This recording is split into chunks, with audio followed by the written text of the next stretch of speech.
Bonjour, comme vous le voyez, je suis aujourd'hui à l'aéroport pour vous parler d'Alexandre de Juniac. Retenez ce nom, l'ancien PDG d'Air France, aujourd'hui à la tête de l'Association internationale du transport aérien, c'est l'IATA, qui regroupe près de 80% des compagnies aériennes dans le monde.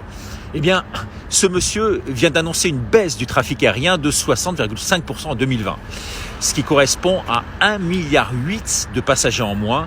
Je dis bien 1,8 milliard. Perte sèche de près de 100 milliards d'euros.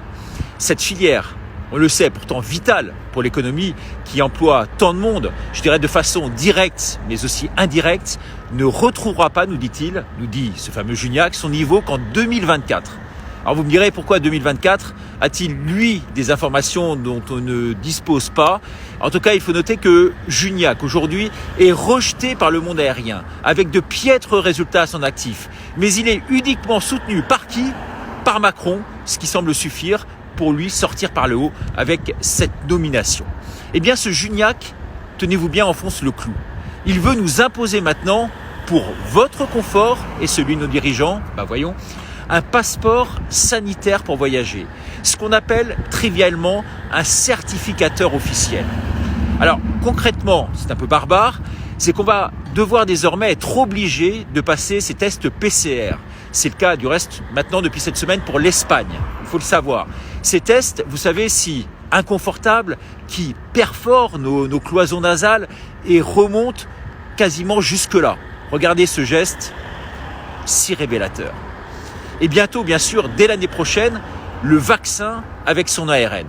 L'application, elle s'appelle Travel Pass. Elle conjuguera toutes ces données avec la liste des centres agréés de dépistage dans chacun des pays où vous irez. Oui, vraiment, comme vous le voyez, les perspectives sont enthousiasmantes, n'est-ce pas ?